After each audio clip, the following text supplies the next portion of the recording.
Today we're talking to PointBoy12 about his YouTube journey to 6,000 subscribers and over 1 million views. His channel is dedicated to outdoor activities in the Caribbean and features beaches, rivers, bird watching, and street food of Trinidad and Tobago. His videos that feature Caribbean Christmas houses have accumulated over 100,000 views. Welcome to Caribbean Content Creators, sir. Thank you very much. You know, when I first came across your YouTube channel in 2020 or 2021, three things struck me.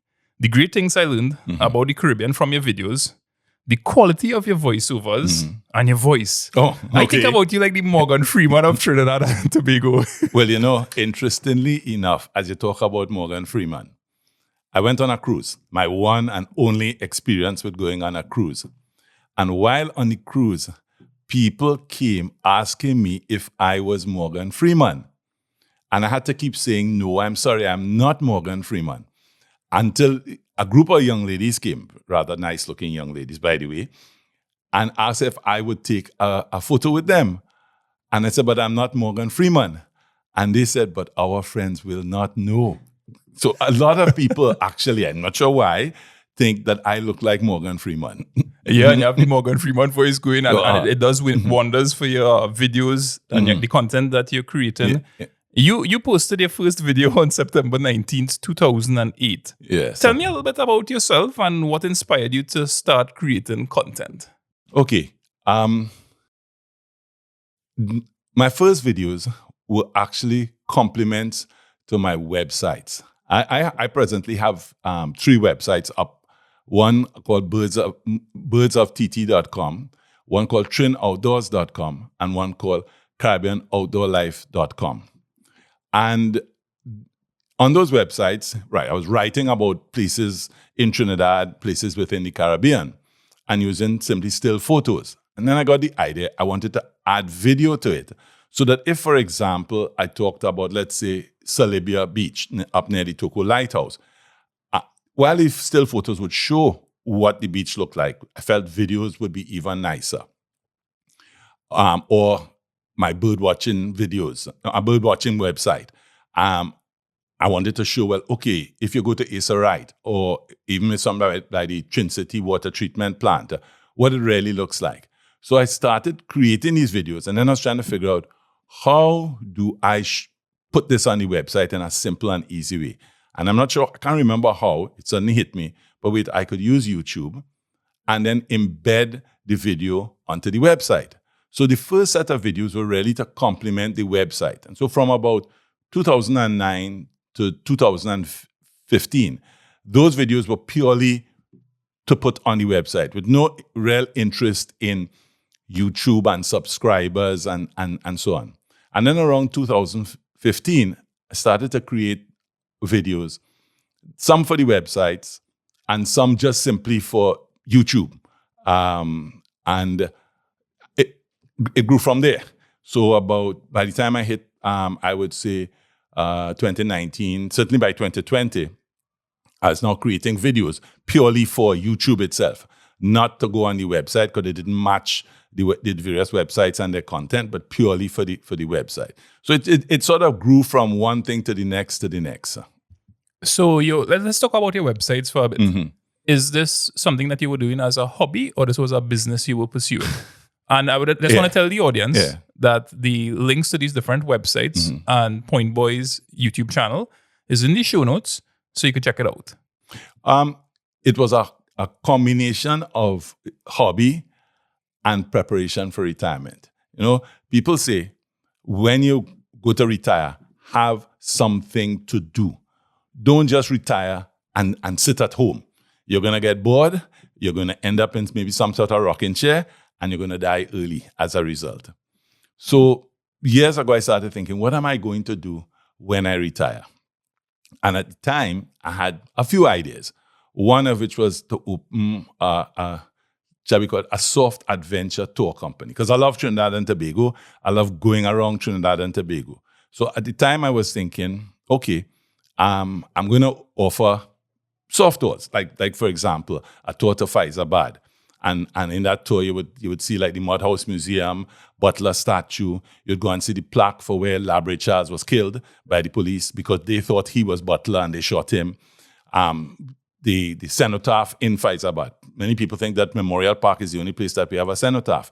There are actually two. The other one is in Faizabad, commemorating the same world wars. So I was thinking about that and how do I promote it? And so the idea of a website came up. I started sketching out what that website would look like. And then at the same time, I was thinking, I'm going to offer kayaking trips. And I actually bought, over time, I ended up with 3 kayaks, which I still have. So I was toying between the two. And again, same thing. How do I promote it? Idea of building a website to promote it. And, well, I've not done either.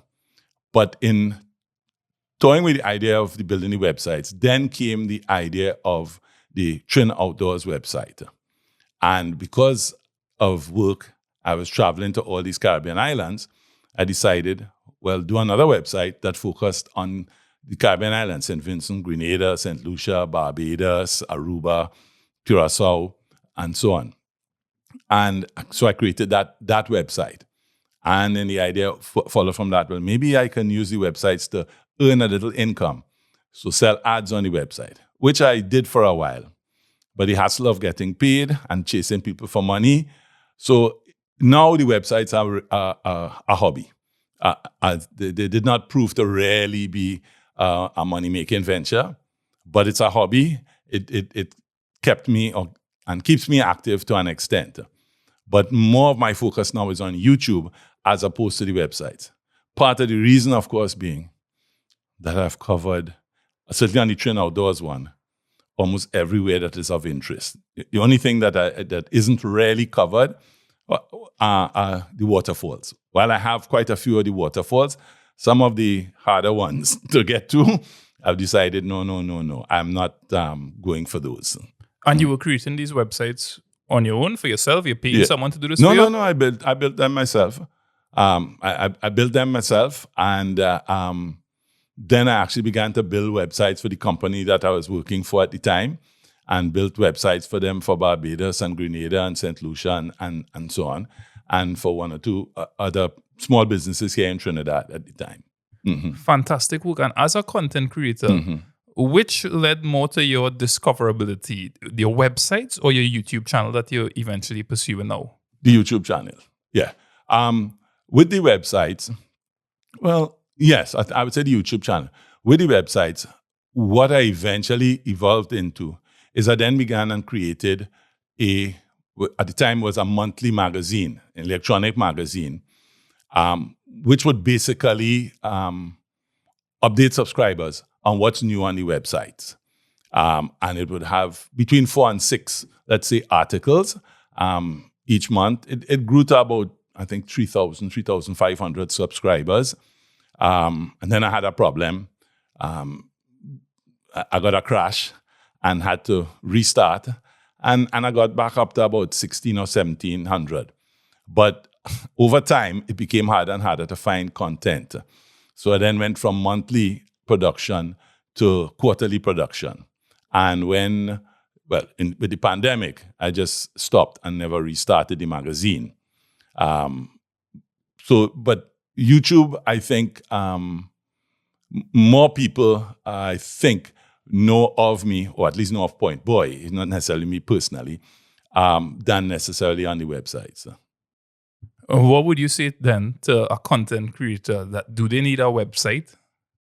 Not necessarily, but it certainly helps. It gives you an avenue for promoting your content on YouTube. Like I would tell anybody, don't just depend upon YouTube and the algorithm to promote your content. You, especially if you're a smaller creator, you have to do some of your own promotion.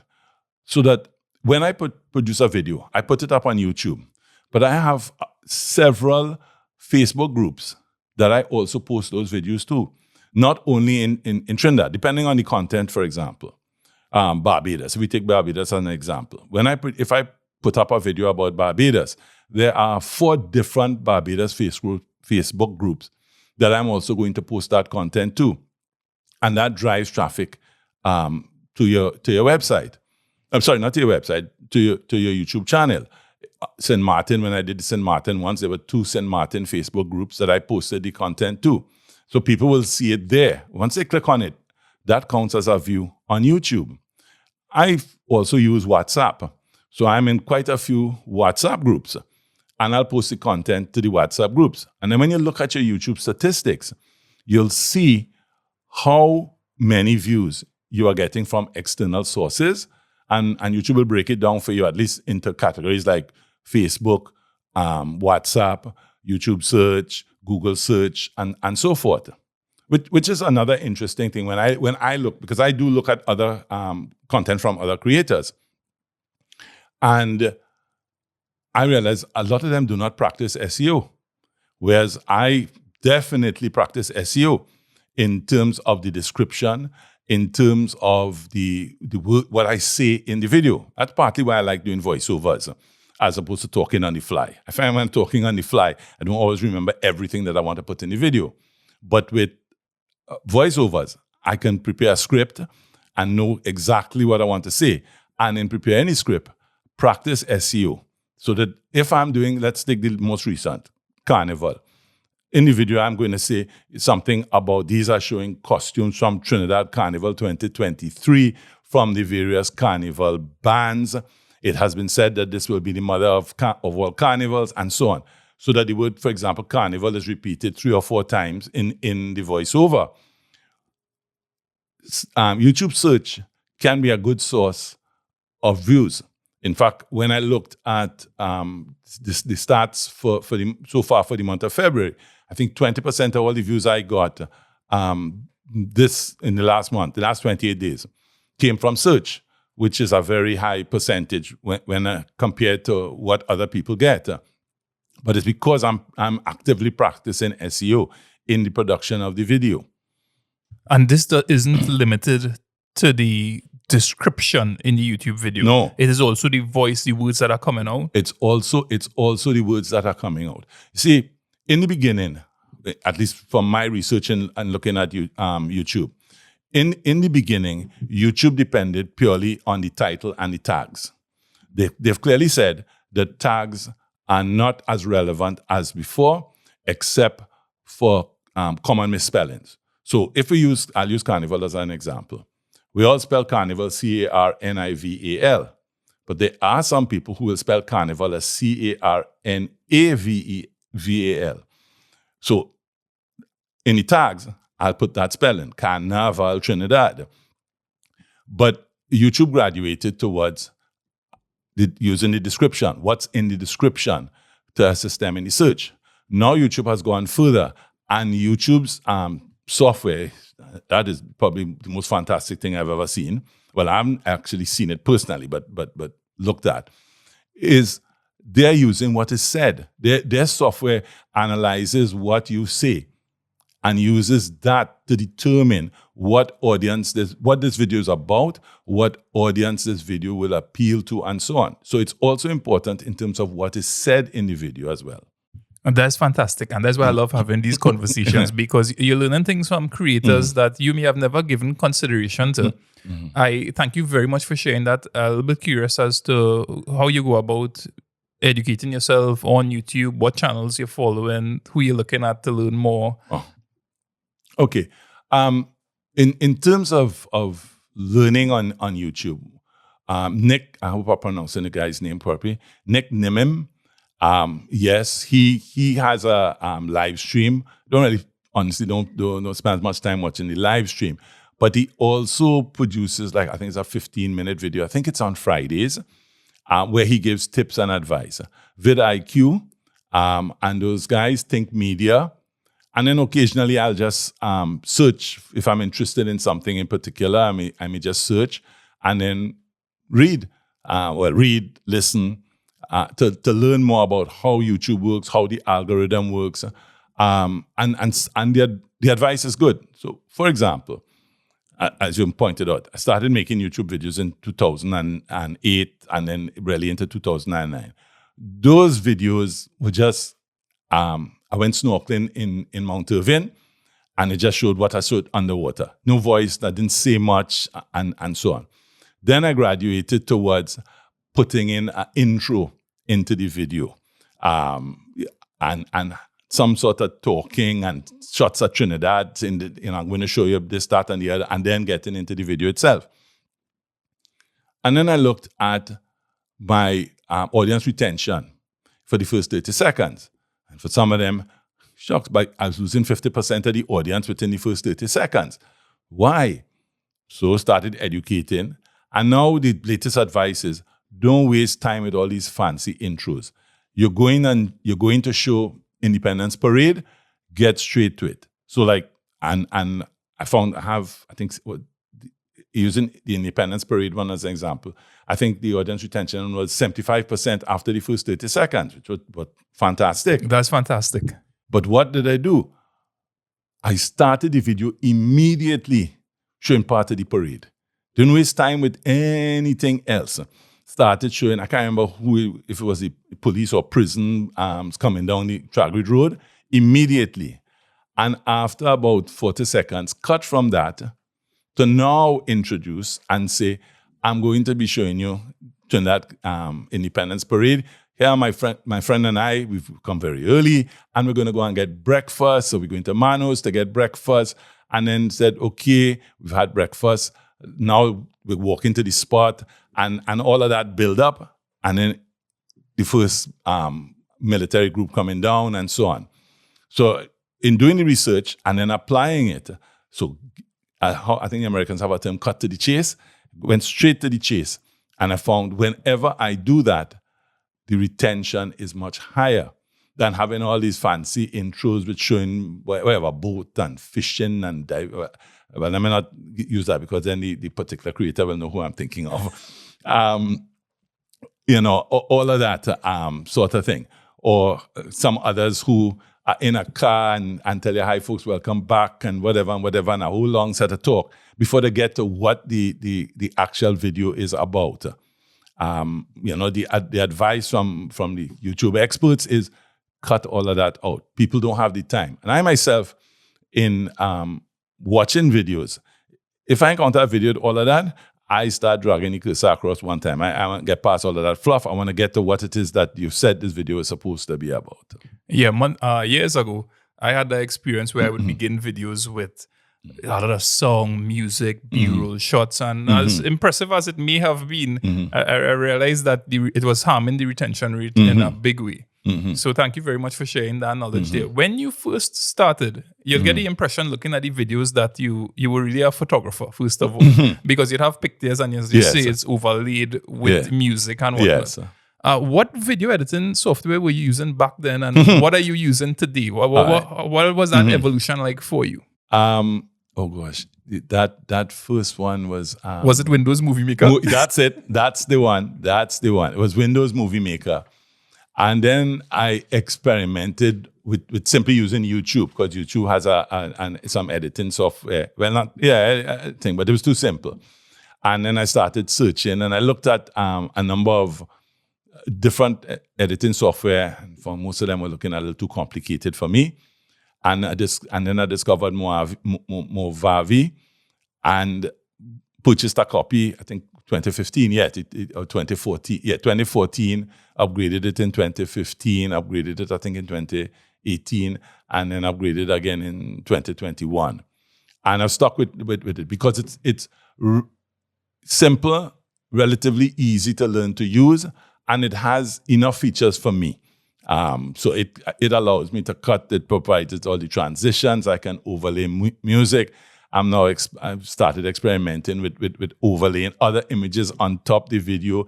It has all the features that I need to use. I'm curious about something you mentioned earlier, which is the YouTube education and how you're constantly learning to bring improvements to your videos. I'm curious as to what role your audience had or has in terms of the evolution of your style and creating content for them. That's a very good question. For instance, if we were using, like, let's say when you introduce the voiceovers and the Yes. music, that someone would say to you, hey, you're showcasing Caribbean sceneries, but I love the education that you bring in when you do videos on Monos Island. So when you're doing something and it inspired you to say, well, when I'm doing the Independence Day, I have to bring this educational flavor to it. Yeah, that certainly happened. Where people said, particularly about the history, and Monos Island is a good example of that.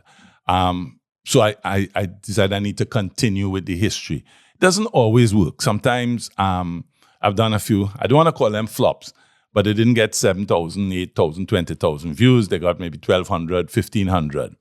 And then I'd say, okay, it had the history, but the video itself wasn't exciting enough. Or the video was, let me say, dark. It was shot maybe on a cloudy, overcast day, and it wasn't bright enough, so it didn't hold people's eyes. So yes, I do look at contents. I not at comments. Sorry, I look at every comment and reply to people, even those who are negative comments. Because sometimes I get negative comments. I remember one I'm assuming is a young lady. I never met her, but she said, "Hey, your voice is dragging. I don't like this voice." She said that about Morgan Freeman. yeah. She said that. But then I've got another comments about the voice where people said, "Oh, I remind them of I don't want to say old time, but radio, not the current crop of radio announcers."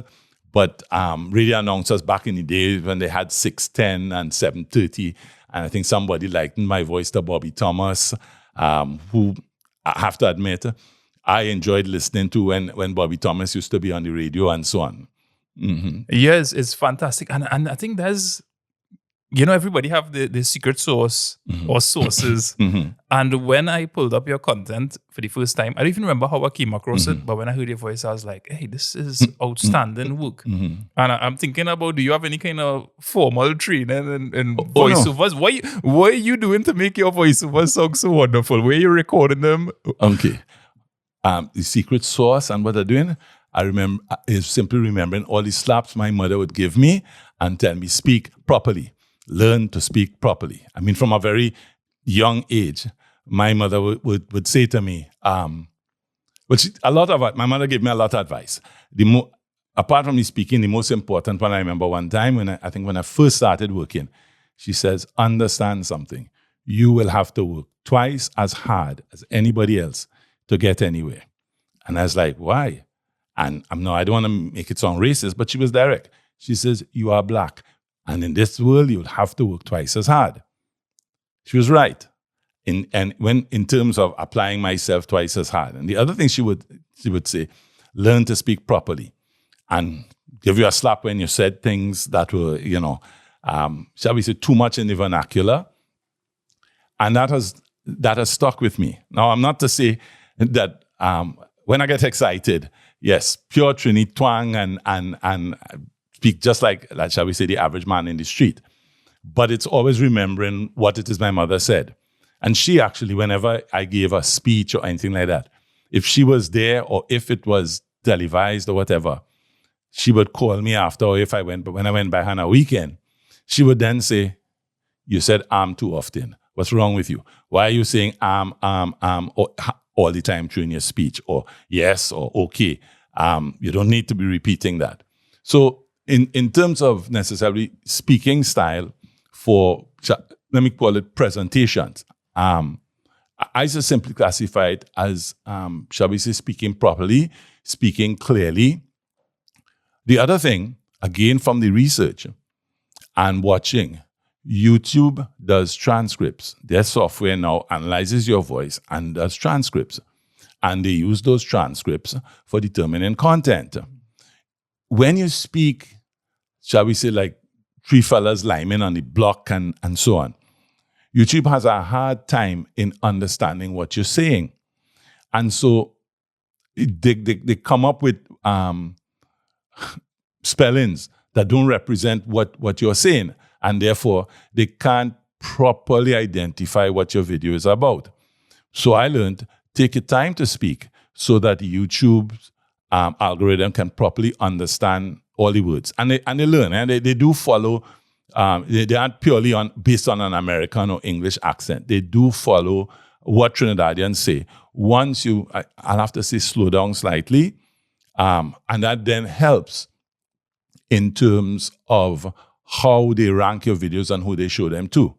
Of course, you can always go in and edit the transcripts. So I remember doing one video, and I was talking about Togo and Salibia. Oh gosh, if you see what they, to space, ko, to go, all sorts of things. And I simply went back in and edited the transcripts for the subtitles, and that actually helps how the videos were shown. When I say shown, who they were shown to, and helped YouTube identify what the video was about. So that's simply the whole thing. I've never done voice lessons or anything like that. But also, because of my previous employment, I would regularly have to speak before groups, whether it was giving lectures or presentations. And some of these were actually, a few of them, not many, but a few were outside of Trinidad. I got invited to speak at a conference in the Bahamas, got invited to speak at a conference in Hyatt, went to, for example, to Grenada to do lectures. And so now you're talking to audiences that are not Trinidadian. So again, you have to make sure that you take the time to speak clearly so that people understood what it is I was talking about. And all of those sort of led to me. I just simply put it as taking my time when I speak. That's all. Mm-hmm. Fantastic work, and thanks for sharing all those details. I really admire listening to you, the work that you put into your videos, the thought that you're giving, the research that you're doing. I know it is not easy work, haven't done it myself. The research that goes into finding out the educational material. You were talking about your day job that you had back then before you retired. Is your content and your channel aligned with that in any way?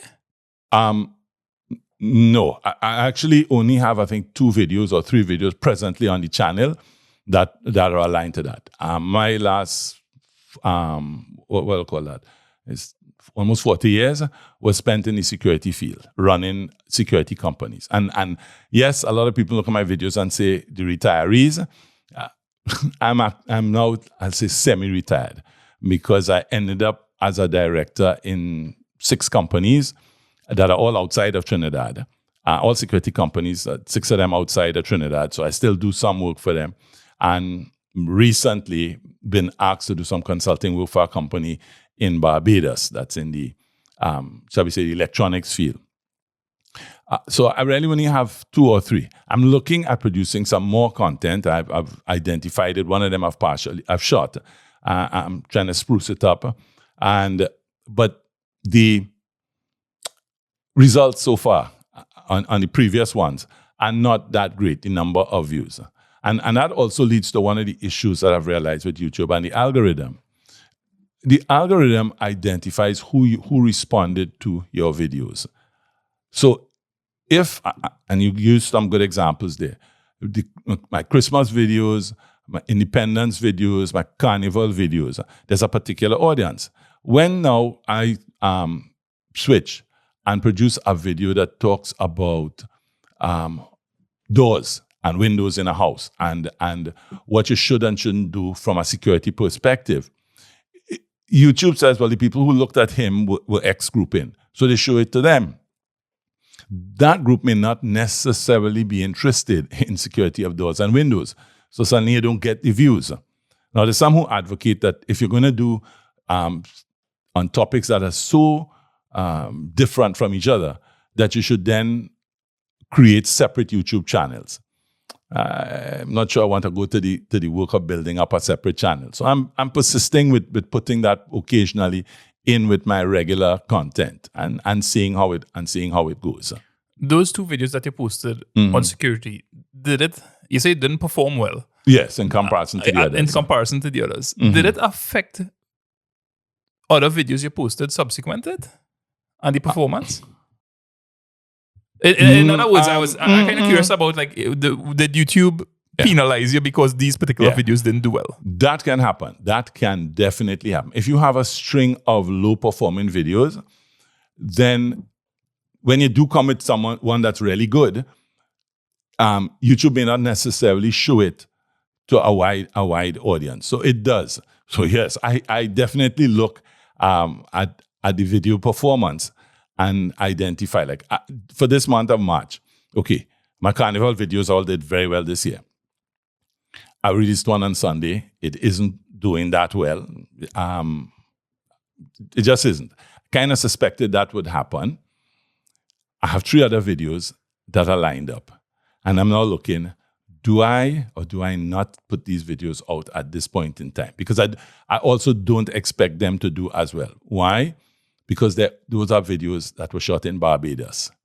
And a lot of my audience is interested in what's happening in Trinidad. For example, I thought, well, Trinidadians travel, so they would be interested in videos from Barbados or Grenada. Not had as much success. And in fact, when I looked at my last set of Barbados videos, the audience shifted. The audience suddenly started coming from the UK and from Barbados itself, and much less from Trinidad. So now I'm toying, do I release them now because now I'll have a string? Or do I have another video that's in mind that I partially shot on Friday and then I shot some more for it on Sunday. And I'm saying, you know what? I'm going to bring forward that one, and then I'm going to release the Barbados videos. So I don't think YouTube doesn't actively necessarily penalize you, but the algorithm looks at how many views you got and says this creator's content is very popular. So the minute you release a video, it's going to show it to a wide audience. If the videos 1, 2, 3 didn't get a lot of views, it will not show it to as wider audience, unless when it does show it, that the click-through rate and the audience retention figures are high. So you might have had a low-performing video. The next video, you get a click-through rate of 18, 19, 20%. YouTube will, and what YouTube is looking at is what is the click-through rate within the first hour, the first 2 hours, and the first 4 hours.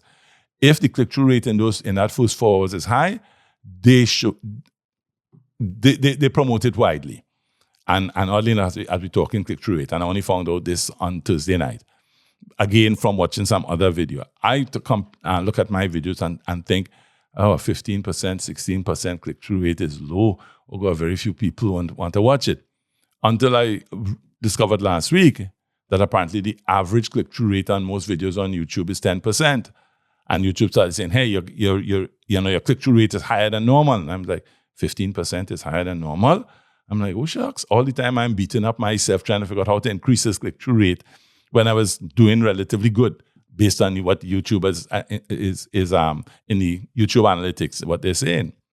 Okay, so you're sharing golden nuggets. Thank you so much for it.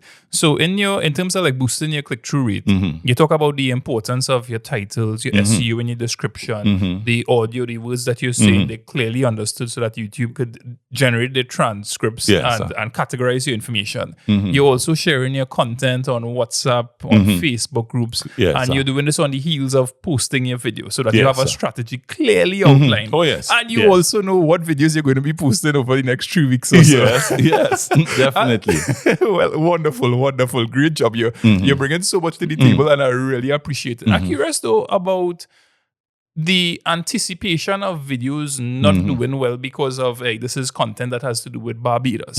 And what does it do to your creative joy when you're perhaps thinking about how well a video is going to do and the audience may not like it and how it may affect my channel and the promotion of my videos? Does that do anything for you from a creative point of view to say? Yes, but what it's doing right now is my sitting and thinking, how do I make this more appealing? So I released a video, and Barbados is a good example. It didn't do as well. How can I, if I'm going to be in Barbados, what do I shoot that will appeal to people around the world and also appeal to people in Trinidad and Tobago? So I got an idea from Trinbago Vibes, honestly. I had been looking at one of his videos, and I said, but I like what Vibes did here. I'm going to be in Barbados. I could do something similar. So then I did the video, Bajan doubles versus Trini doubles. because Vibes had done one when he went around Queens and Brooklyn and whatever, eating doubles and comparing them. And he said, but nobody's ever done this with Bajan doubles. Plus, I had never eaten doubles in Barbados. So I was curious about it. So I was in Barbados for work, and I decided I was going to be there over a weekend. I get up on a Saturday morning and go and eat doubles. And that particular video appealed to both Barbados audience, a Trinidad audience, but an audience of Barbados visitors. Barbados draws a lot of visitors from the UK and US and Canada. And, I got people from those parts of the world also tuning in. So what simply happened is that I then looked at and said, okay, I know what I like. I know what I'm going to do. A lot of my videos are simply things that I'm going to go to in any event. I'm not necessarily going there for the purpose of shooting the video. I am going there because I want to be there. I want to see this. I want to find out what it's about. And while I'm there, I will do a video at the same time. I mean, Friday night, I took out my wife, come, let's go out. We're going to go and get some street food to eat. So I'm not going to call the place because I want it to be a surprise when I bring out the video. But we went, and I walked to the camera, and I shot video, and then said I have to come back here. So this week, I myself and the guys now are going back because I like the food, and I want to try some other things that are there. But I want to be there. That's something I wanted to go to. So I walked to the camera and shot the video at the same time. But when they don't do well, I look back and say, well, why? Why did it not do that well? It didn't appeal to the audience. Who is my audience? And therefore, how do I slant this video to appeal to the Trinidad audience, but at the same time, be a video that's representative of me, of my style, of how I like to portray things. So that's what simply makes me work harder. Yeah, I love what you're sharing there in terms of the versus videos, I think is what they call it. Yes. Like Trinidad versus Barbados doubles. That's fantastic. And a slant that could easily tie it into your audience. How does your wife respond to your YouTube channel and the work that you do as a YouTuber? No, my wife is quite happy because it keeps me occupied. and she watches the video within an hour of the video coming out. And I don't want to say my wife is like Bungie and Fayan, but somewhat like how Bungie and Fayan. And a lot of people this year said, oh, how come they put Fayan's name on the Hardfet soca song? And then Bungie had to say, but Fayan helped co-write it. Often when I'm doing the voiceovers, my wife won't be in the room, but she'll be nearby, and she'll sometimes pop in the room and say, do that over. It didn't sound good. Or do that over. Why are you using that word? Or why are you saying it like that? You should say this instead. So she's supportive of YouTube and the videos. In the beginning, she would be, I don't want to be in the video. Don't show me. Now, she doesn't object as much, although she's not going to come and talk on the camera and so on. But if we're going somewhere and the video shows her walking ahead of me or ordering something, she doesn't object any longer. What I would do, listener, is I would put the link to that video you're talking about in the show notes so that when it comes out, they'll be able to click and see the video as to where you all went for food. Yeah. In the same breath, I want to say that my parents are also retirees and they started a YouTube channel. And I think in terms of them, they're being occupied and feeling like they're still contributing to society and still relevant. It has done a lot for them. I'll get back to that point in a little bit. Lance and Louise? Lance and Louise of Trinidad. I have to say, of all the videos that Lance and Louise have produced, the one I like the most is 2 of them on the beach in Icacas with the little picnic. I mean, I've seen the others with the Vincentian, I think it is friend coming and so on. But there's just something about that video that they did with just the 2 of them on the beach and your father talking, reminding her about long ago and coming and then talking about when they brought the children here. I just love that particular video. It'll be fantastic to see a collaboration between you all. And on a note of collaboration, we've collaborated. Yes, You've collaborated with Trini Out and About and other YouTubers. Yes. What benefits have you experienced from those collaborations? In part, I've learned from them. So I remember with Trini out and about, he said to me, hey, you need to put my name or other people's names so you will broaden the audience if you're doing a collab, because I didn't. He I remember learning about tagging from him. Oh gosh, I apologize, I cannot remember his name. Oh gosh. He's the YouTuber. He's from Lavantil. Does wonderful drone shots. Shine story. Shine, right. I remember having a discussion with Shine, and Shine talked up basically, well, I think the name now is fan funding, which is something I've never considered. But because of that, it's always stuck in the back of my mind, and now I'm looking and saying, maybe I ought to turn on fan funding. Because he told me about people just basically liking what he did and either sending him money or sending him, well, giving him things then to use in producing his videos. So that in collaborating with others, I learn. I myself learn about things that I may never have considered. Shine, I don't know how good it's doing, but his merchandising, because I've been toying with, for example, myself, the idea of merchandising to expand into our revenue base, and realized the difficulty in really doing merchandising from Trinidad. If you're producing, I use an example, line of T-shirts, and somebody in the US orders from you, first you have to, how you handle the payments, how you're shipping and getting it up to them. And the cost then becomes prohibitive.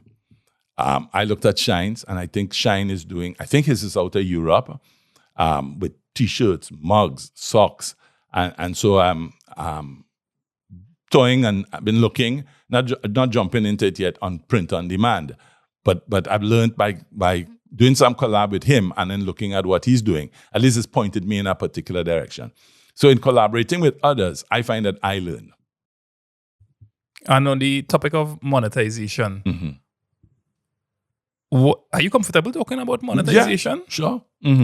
Okay, so currently, how do you, is YouTube a business for you? No, I'll classify it as a hobby that pays for the gas and the drinks. I mean, quite honestly, when back, I'll say in 2021 and definitely 2022, that was my objective, saying, let me see if I can at least make this thing pay for the gas. Because if I'm going to be driving down to Icacos to shoot a video, or I am going across to Tobago and then I'm going to be driving up to Charlottesville, I'm burning gas. I'm putting wear and tear on the tires. So can I at least earn some money that'll pay for the gas and pay for the tires? And that actually has been the objective up to this. Plus, I found myself suddenly spending more and more money. So, I realized, hold on, I want to shoot video on my kayak. I need a clamp to clamp the camera on instead of trying to paddle and hold the camera at the same time. Hey, I'm going fishing. How am I going to be fishing and shooting a video? My friends are going to go with me, but they're not going to, most of the times, they're not going to shoot any video. They're doing whatever, having fun. So now I need first a head mount for the camera. And then I realize it's night. So I need a head mounted light. So then I end up buying a chest mount for the camera. So you end up spending money and on all sorts of things to help you shoot these videos. And after a while, you stop and look and say, yeah, it's a hobby, but it's starting to into an expensive hobby. So my objective really was, up to this point, has been at least let the hobby pay for itself. There are slowly some possibilities that are opening up. I got asked to do an advertisement for a property that's coming up for sale in St. Vincent. I wouldn't have to travel. They're going to somebody else shoots the video. I'm to do the editing and voice and so on. Somebody else approached me to do a video on their a new business that they have started, and it's amazing. Person who owns the business, or one of the owners, came to me and said that their employees watch my YouTube channel, and the employees came to them and said, "Why don't you approach Point Boy to come and do a video on us and post it on YouTube?" And I'm like, really? And they say, yeah, our employees look at all your videos. So would you be willing? And I'm like, yes, I would be willing. What do you want? They say, well, we're going to leave it up to you to determine how. We've had to put it on hold because I think their business is doing a little bit better at this stage than they anticipated. So they're having to relook their production model because the present production model is under a bit of stress.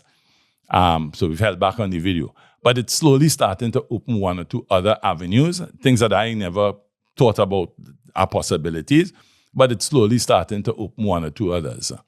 Fantastic. I'm real proud of you. I'm real glad to hear that. I'm curious, in terms of them approaching you and your conversations with them, what do you think you were bringing to the table as a content creator? What value they were seeing in you that they would say, hey, you see that man, that Morgan Freeman voice? We need Point Boy to do this hard. Because I'm asking the question along the lines of a content creator listening to this and they want to have a sense of what is going to make a sponsor reach out to me. In both cases, and they both said the voice. Both of them said that they liked the voice, and first and foremost, and then how I had put simply how I put my videos together. Now I realized that I kind of drifted off from the question that you actually asked me, because you asked me about monetization and so on. And yes, my channel is monetized now. I had got the 1,000 subscribers. Actually, I'd had the 1,000 subscribers for quite a while. I just didn't know how to monetize a channel within living in Trinidad and Tobago. I had the 1,000 and I had the 4,000 watch out. Eventually, I figured out what I needed to do and got the channel monetized. So yes, it's monetized. I can make a living off of that. As I say, it's basically paying for the gas. And anybody who's watched my videos, particularly myself and when I'm going with my friends and my partners, will realize that, how shall I put it? We do tend to lubricate our throats at points along the way in the video. So you have to buy those drinks, and so it pays for that. And let's put this into perspective for the listener, because looking at your work, looking at Trini Out and About Trouble, you mentioned Shine Story, Trinbago Vibes. All your fellas spending all their money when are they going to make a video? Yes. I love what you said earlier that I don't go out to look for content. I have a sense that I maybe go into a particular place and I build my videos around that. I am thinking here particularly about your Caribbean Christmas houses video. What is the cost, taking all things into perspective, like your car, fuel, what is perhaps the costliest video you've ever made? Actually, it would be the Christmas houses video. Because if anybody looks at this 2022 video, I went to Point 14. That was one night just going down to Point 14, so shooting houses in Aripo and then down in Point 14. A completely different night to go to Robert Village in Tabland, which for those who don't know is halfway between Princestown and Rio Claro. Then another night to go to Reform and Gasparillo and so on. And then yet another night to drive from, and all this is driving each time from Diego Martin, to go to San Fernando to shoot look at houses around San Fernando. And then yet another night to leave Diego Martin and drive to Faizabad to do all that, to do one video, to put them all together. So that's probably the most costly video. And that one now, I like Christmas. I like Christmas lights and decorating for Christmas and so on. That's one of my joys. And I have friends who come and help me, as well. People would have seen this year. But that's probably the most costly because it's gas burning up and down. So to shoot one video, I may have gone out on 7 different nights. And given the roads in Trinidad and you're going at night, inevitable that I drop in a pothole here and a pothole there, and the next thing you know, there's the other going by anything, and I tell them check the alignment because I find the car pulled into a side and things like that. So that's probably, I would say, the most costly because of the number of trips. When I did the video, how far will you drive for fried chicken? And we drove to Kumana. Okay, yeah, it costs going up to Kumana and it costs to buy the fried chicken. But that was a lime that, bunch of guys, and I said, well, let's do something different. Let's go up there. So, it's a bit costly, but it's not a cost that I'm overly concerned about because we wanted to lime. And when you're sticking with the Christmas house video, you've gone out on 7 different nights. Mm-hmm. You're spending your time, you're spending your fuel. You don't need to get into the how much, but from the YouTube monetization point of view, have you made back the money that you on that particular video, which probably has about 100,000 views on it? Right. Well, no. Oddly enough, the 2020 and 2021 videos did 106,000 and 103,000. The 2022 video only did 58,000. I think the pandemic, people were inside and they were spending more time on YouTube than they are spending now. But did I make, even on those, did I make back the money? If I add up, even with the 100,000, 700. Let's say the best I could have hoped to do is break even on the amount of money I spent in gas. That's that's probably the best that I think I could say. Because, and here is something that a lot of people don't understand. Most people who are monetized on YouTube earn their revenue from the ads that YouTube shows. YouTube, however, doesn't show ads when people in Trinidad pull up a video, or St. Vincent, or Barbados. It's only people in the US, Canada, UK, Germany, and those countries, YouTube shows ads. And I myself didn't really realize that until I was in Florida by my son going to visit my granddaughter, and jumped on YouTube, took out my phone and jumped on YouTube. And then suddenly I have to endure 2 sets of ads before I get into the video. And then after 3 or 4 minutes, 2 more ads and 2 more ads and so on. So people only earn money, at least through ads on YouTube, if the videos are shown to audiences in countries outside of the Caribbean. I think the only Caribbean countries that YouTube shows ads on, I think, is Jamaica and, I think Jamaica, Cayman Islands, Bermuda, those countries, the ads. But the rest of us, Guyana, Trinidad, Grenada, YouTube doesn't show any ads. So a content creator whose audience is based in Trinidad and Barbados and Grenada and St. Vincent earns nothing when their videos are shown to people in those countries, because their ads are not run.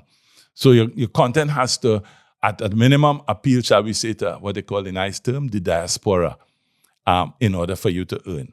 And earn, you can't make I think there's probably only one Trinidad-based content creator who could, I think, who may be earning a living off of his YouTube videos. And I've never spoken to him, I've never met him, but based on the number of views and based on a site that I found that showed, but I found the site by accident, but that showed potential earnings from YouTube videos, he's the only one. When I called my wife and said, look at this, I said, if I could get to like this guy, I don't have to be a director in any company. I'll be a YouTube content creator full-time if I could earn this type of money.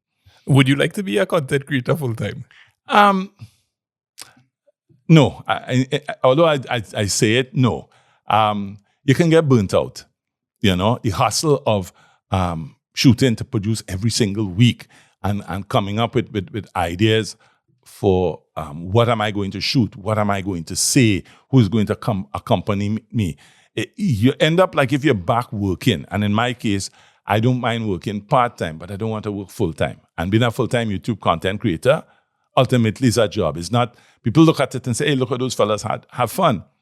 They don't realize that there's some amount of pre-planning that goes into what?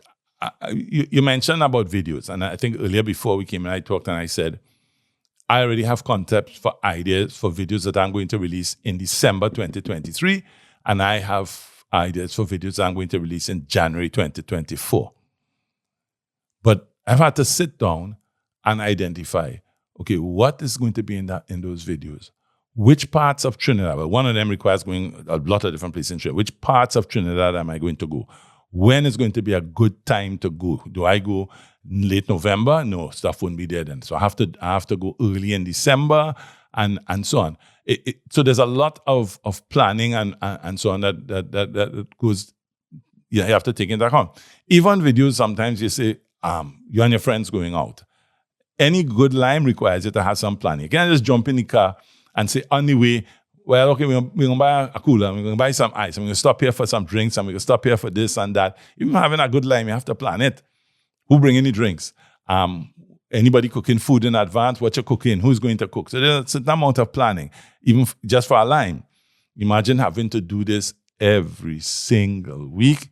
That's really a full-time job, but not necessarily a full-time job that is all fun. There's work involved in it. Yeah, and you're constantly thinking about your target audience, what they're interested in seeing, and you get home and you have to do your research on the places and the events that you visit. So, Correct. Point Boy. Exactly. I really enjoyed this conversation. I just want to remind the listener that there will be links to your YouTube channel, your Instagram, whatever you want to showcase, your website in the show notes, so the listener could find that down there. The final question I want to ask you is, you are a retiree. What advice do you have for a senior citizen who's thinking about starting a YouTube channel? Go ahead and do it. Even if your first videos don't do so well in terms of getting large numbers of views, and you have to look at what is large numbers of views in a Trinidad and Tobago context. Large number of views in a Trinidad and Tobago context. If you can get 3,000 or 4,000 views on a video, you're doing well. I mean, if you get up to 10, 15, 20, 30,000, you're doing fantastic. But if you get 3,000 views on a video, relatively speaking, you do well. Because when you look at a lot of videos that people put out, you see 285 views, 315 views, 500 views, 700 views. I say start. It gives you keeps you occupied, and it's a never-ending learning journey. And therefore, you'll be occupied and engrossed in what you're doing. So if you think, start it doing things that you like. Don't start it saying, I'm going to show FET videos if you don't like going to FET. So for example, people will not see a FET video on my channel because I no longer enjoy going to a FET. I don't care whether it's a all-inclusive like St. Mary's or whether it's a cooler party. My time for that is over and I don't enjoy it any longer. So I won't shoot FET videos because I'm not going. And I'm not going to go just to simply say I want to go there to shoot a FET video. So I enjoy outdoor activities. I enjoy going to places in Trinidad and seeing things. So that's what my channel is about. If your passion is making music or your passion is steel band, then start a YouTube channel and focus on that. Over time, you may find your interest broaden and you start shooting other things. Now, before we go, I forgot. This is for, you say Farmer Harry unfortunately doesn't have a computer. But if he ever gets a computer, this is something I had produced back. Thank you very much for the reminder. I am holding in my hand a CD called Discovering the Birds of Trinidad and Tobago. And tell us a little bit about this project and where people could find it, how they could go about purchasing it. Tell the audience how they could connect with you and purchase this product. Therein lies the difficulty now. But I'll tell you about what started. Remember, you said, first and foremost, being a photographer. And this was back between jobs I was taking. I took a 6-month sabbatical, leaving one company, and decided I didn't want to work for a while.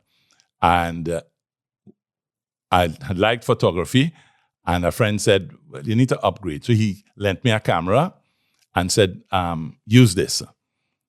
And I started just shooting pictures in general, and I became fascinated with birds. So started trying to shoot better and better photos of birds. One of the difficulties we have is you see a bird, a nice, pretty bird, you take a picture and you have no clue what this bird is. So that then led to me buying various books to be able to identify what is the bird that I saw. The difficulty with using books is, all you may remember is this is a bird that kind of yellow and red on the chest. You had to go through 300 pages and pictures trying to find it. And I thought, I could come up with something better. I think I could come up with something better. And so I started toying and said, well, I could use the same software and technology that I used to create a website and make a searchable CD. So that's basically what I did. And try to photograph every type of bird that exists in Trinidad and Tobago. I didn't actually end up photographing personally every single type. There are some people, mainly foreigners, who gave me permission to use their photos. And so I made it as a searchable CD. So someone, for example, saw a bird, and all they remember is that it had red on the chest. They can go on, type in red, and it'll pull up every bird in Trinidad that has the color red somewhere on it. So it makes it easier. Or they don't remember and they say, all I remember is I saw the bird at the seashore. So they type in seashore or beach, it'll pull up all the types of birds that you could see by the seashore. Or they know it's a hummingbird, but they don't know what type. They type in hummingbird, and it'll pull up all the types of hummingbirds that are seen. So I felt I could make this better than simply using a book. And I spent, about 2 years, I think it is, 2.5 years, going around photographing. That's one time my wife got concerned because I'd be in the bush by myself, where some area where I thought I might see a particular type of bird. And she was worried you might get lost in the bush, you might injure yourself with some trap gun or whatever. So yeah, there she'd have concern. I spent about 2.5 years photographing. Now in hindsight, some of my photographs are not the best. Later photographs that I took after I think are better. And eventually produced the CD. And I didn't do the artwork on the cover. I went to Crosby's in St. James, and they had a graphic artist produce the artwork for the cover, and they produced the actual CD for me. And at the time, I sold it in a number of places: Reiner's in the airport, RIK Bookstore, Asa Wright Nature Center, and one or two other outlets. I made back enough money to cover the production costs, and then said that's it. Because the difficulty was collecting the money. All these places, they don't pay you when you bring it. So they take 50 CDs or 30 CDs, and it's on consignment. I have to give Reiner's credit. They were very good at it. So if they took 30 CDs, when they were down to maybe the last 4 or 5, they would call and say, we want another 20. Come and collect a check, and at the same time, bring 20 more for us. They were very good at that. Some of the others, you have to go, well, have you sold yet? I would like to get paid. And then they might say yes. Or I'd look and say, but I'm looking on the shelf. You've definitely sold all. Okay, but you have to go to our head office. And you go there, the person to sign the check is not here today. And it was a constant back and forth. There were 1 or 2 places, I don't want to embarrass them. I never got paid. And I know they sold. And so eventually I decided that's it.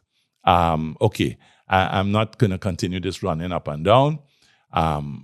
As I said, I made back the money, what it cost to produce it, and I have maybe 30 or 40 left, and that's it. I just stopped trying to sell it. So do you promote this through your YouTube channel? Do your subscribers know about this product? On a few. Some of the early videos would have had, because there's a website to go with it called birdsoftt.com. So, and on the website, then it talked about the website had not just produced a CD. Website had some of the content from, not all, but some of the content from the CD on the website. So people could go on and see some of the birds and have the same content. And then if they were interested for more, they would, it had a big sort of thing, click to purchase, and then bring up all the places too. Fantastic. Point Boy, I admire your persistence. I admire your contribution to Trinidad and Tobago in different forms. Listener, I am holding in my hand a CD called Discovering the Birds of Trinidad and Tobago. It's described as an informative, searchable CD with descriptions of 322 birds and over 800 photographs of different species. Photographs of various local animals and places are included as a bonus. So what I'm going to do is I am in the show notes, I am going to put links to the different YouTube videos, the websites that Point Boy has mentioned, as well as instructions as to how you all could purchase this CD. He has about 30 of them in stock, and I look forward to them flying off the shelves. And, Point Boy, thank you so very much for being. This conversation was educational for me, informative. I have learned so much. And you have anything that you want to say in closing? No, I just want to thank you actually for inviting me to come and do it. I mean, I've looked at the other content creators who have been on, and I've learned from them as well. So I'm very happy to come and share my knowledge, because it's nice to think about producing YouTube videos, but you also want to produce videos that, one, attract a lot of views, but I think it's also important to produce videos that portray a positive image of Trinidad, if it's Trinidad videos that you're producing, or positive image of whichever country that you're portraying. Not a false image, because as people recall, I think I did one on security in the places where YouTube videos are shot. So you don't want to portray a false image, but a true image. So I'm very happy to share my knowledge, share the mistakes that I've made, share where I've had success, share about learning from others. I'm just happy overall to do it. Thank you so much, sir. Oh, no, you know what? I'll ask you one more question and then we will close off. Yeah. It's 2023. You started back in 2008.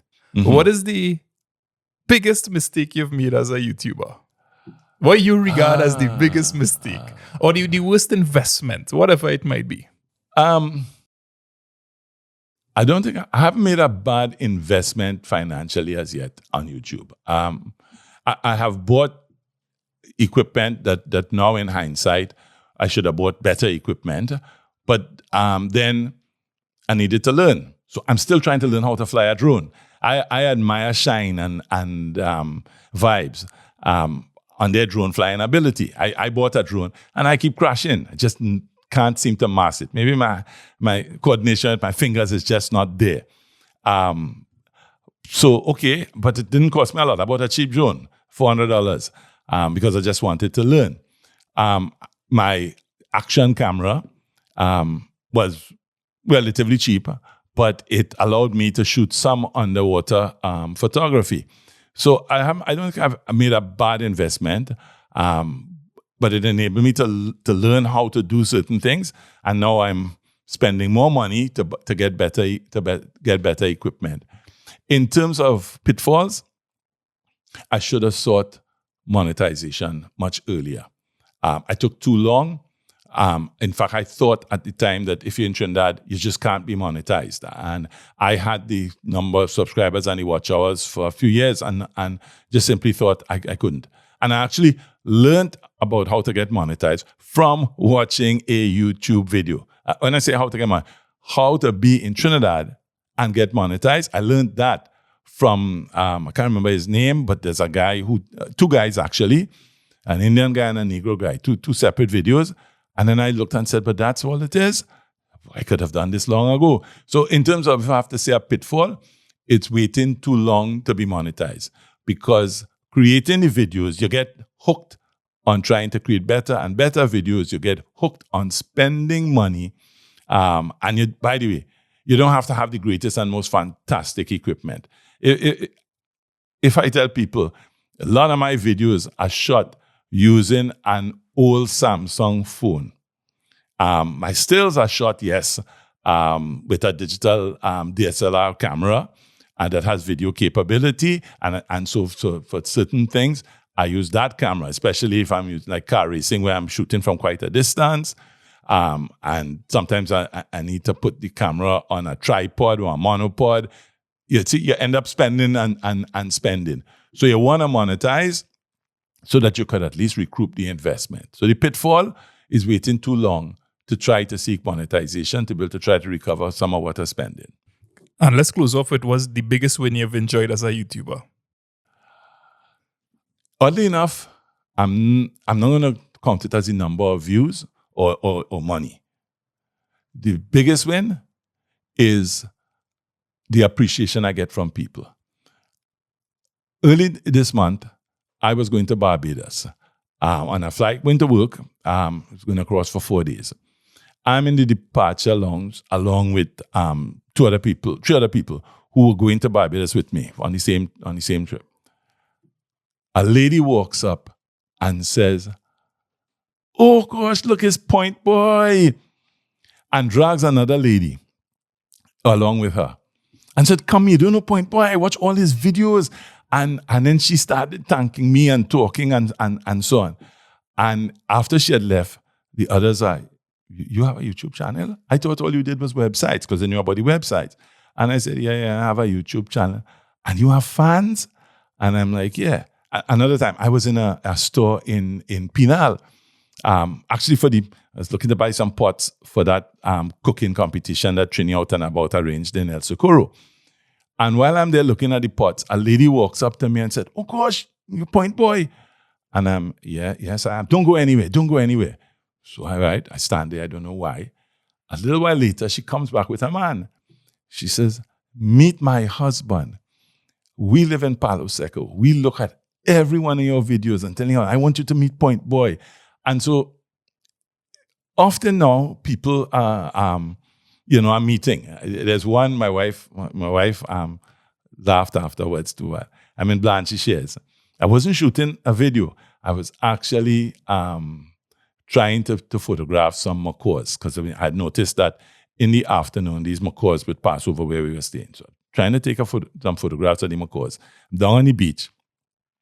And I hear my wife talking to some people. So I turn to look. And there are these 3 young ladies in some, shall we say, small bathing suits. And I hear them saying to my wife, "Wait, is that Point Boy?" And my wife is saying yes. And they're asking my wife, "Can we go and talk to him? Will he speak with us?" And she, of course, she's smiling and saying, "Of course, yes, go." And then these 3 young ladies come up and they're all, excited and young ladies. When I say young, I'm not about 14 or 15, they're in their 20s. And they're all, and we look at your videos.